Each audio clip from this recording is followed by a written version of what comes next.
una nueva emoción. Me ilusioné, sucedió al mirar.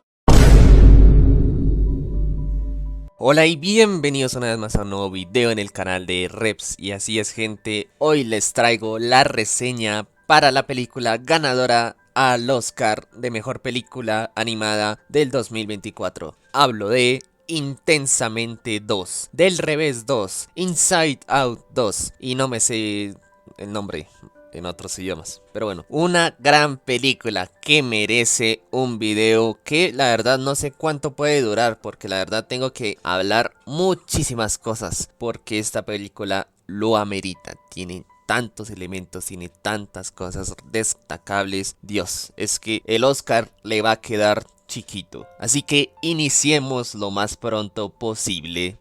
O sea, ya.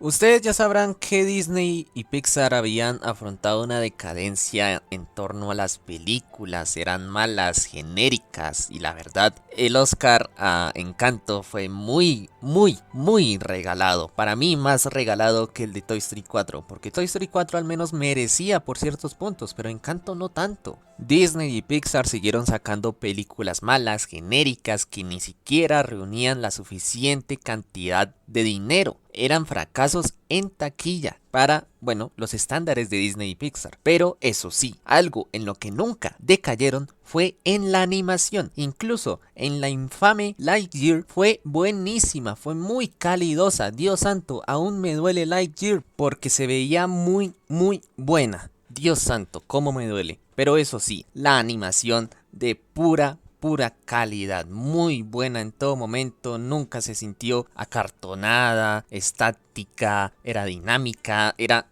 genial, es genial. Hay que hablar en pasado, presente y futuro, porque eso es lo que Pixar y Disney siempre nos ofrece, una gran animación. Y aquí en Intensamente 2, Dios santo, qué bonito que se veía todo. Todos los mismos diseños que ya tenían antes los mejoraron, todo se vio mucho más vivo y me encantó por completo, un deleite visual. Impresionante lo que hace Disney y Pixar, la verdad, un 10 de 10 este aspecto.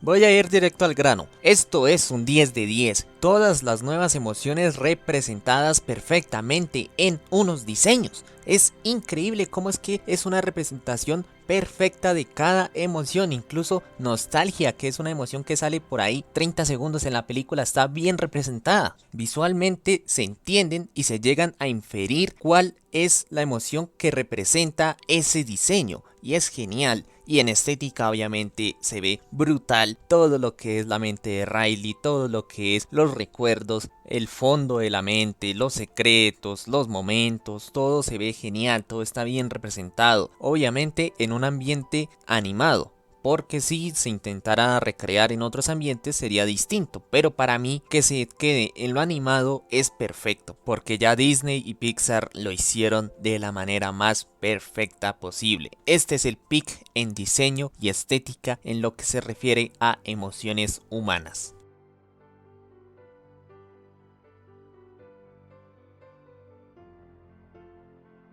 El concepto que trajeron para esta nueva entrega de sentido de identidad es simplemente magnífico. Me encantó cómo se representa tanto visual como textualmente, cómo lo usan alrededor de la historia, cómo le dan tanta relevancia, cómo es que en la película pasada eran las islas, eran los pensamientos centrales, y en esta ya llega a ser el sentido de identidad, lo que hace a un ser humano ser ese ser humano. Y este sentido de identidad puede estar basado en varias teorías psicológicas, como la teoría del desarrollo cognitivo de Piaget, en la cual se refleja la idea de que los adolescentes desarrollan un pensamiento más abstracto y egocéntrico, lo que puede llevar a cuestionarse su identidad y su lugar en el mundo. En este caso, más que todo, cuestionarse la identidad. O también está la teoría de la identidad social de Erikson, que la verdad es genial, porque esta es la que representa el conflicto principal de la película. que es la crisis de identidad.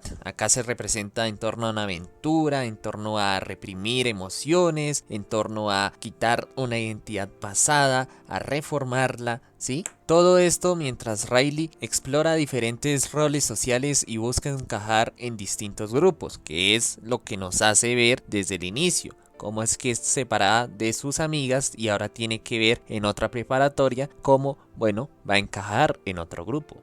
Es simplemente genial. La verdad, en torno a teorías psicológicas se pueden sacar muchos conceptos, pero para no aburrirlos, estas dos teorías son las que abarcan por completo el argumento de la película. Y seguramente es las que más tuvieron en cuenta los escritores y directores de la película, porque la verdad se lucieron y la sacaron del estadio.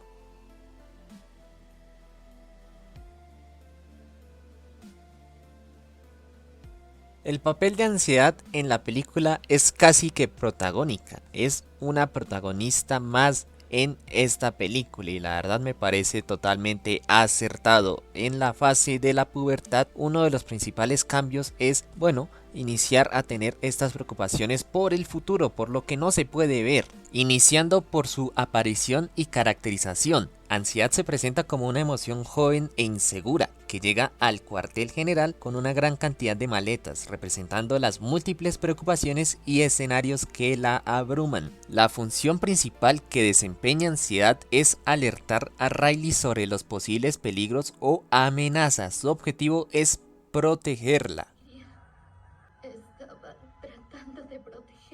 de situaciones negativas, anticipando posibles problemas y preparándola para afrontar. Su impacto en Riley, la verdad es que esto es lo mejor de la película.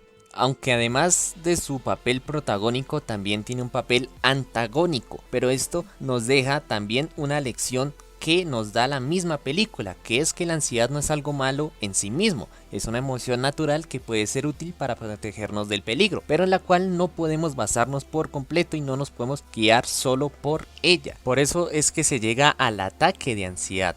Es impresionante cómo lo representaron, me parece el mejor ataque de ansiedad representado en la historia de la animación. Yo sé que no hay 100 o 200 casos, pero pues la verdad es que ya este caso es insuperable. Además que la ansiedad puede ser una fuente de motivación. ¿Se acuerdan la escena en la cual Riley madruga para practicar? Eso nos demuestra que la ansiedad nos puede impulsar a tomar medidas para evitar situaciones negativas o alcanzar nuevas metas o nuestras metas ya previamente establecidas. Obviamente retomando la misma enseñanza que la primer película, que es que no hay emoción negativa y no toda emoción se debe reprimir y evitar, que no siempre podemos estar felices, que las emociones están ahí para que uno se pueda expresar. Son formas en las que el ser humano se puede expresar frente a las situaciones diarias de la vida y no se pueden reprimir, de manera en la cual tenemos que aprender a vivir con ellas, vivir sin irnos a los extremos. Por lo cual, y en conclusión, la introducción de ansiedad en Intensamente 2 es un acierto que enriquece a la película. Este nuevo personaje nos ayuda a comprender mejor esta compleja emoción y a aprender a gestionarla de manera positiva, especialmente en un mundo donde la incertidumbre y el estrés son cada vez más frecuentes. Por ejemplo, ya al final me encanta la frase en la cual Alegría le dice a Ansiedad que bueno, que eso aún no ha pasado, que qué es lo que puede estar pasando, y resulta que mañana Riley tiene un examen. Entonces ahí podemos ver los futuros resultados negativos de no estudiar para ese examen. Así que por eso se ponen en la tarea. Ahí me parece más que perfecto. La verdad, una película 10 de 10. Yo le otorgo el 10 de 10 y nominada a Mejor Película Animada del Año. Aunque bueno, si ya se va a ganar el Oscar, la verdad no creo que le vayan a quitar el puesto. Así que me despido, gente. Un gusto total haber compartido mi opinión con ustedes, que ustedes hayan escuchado y nada, nos vemos. DreamWorks, una puta mierda.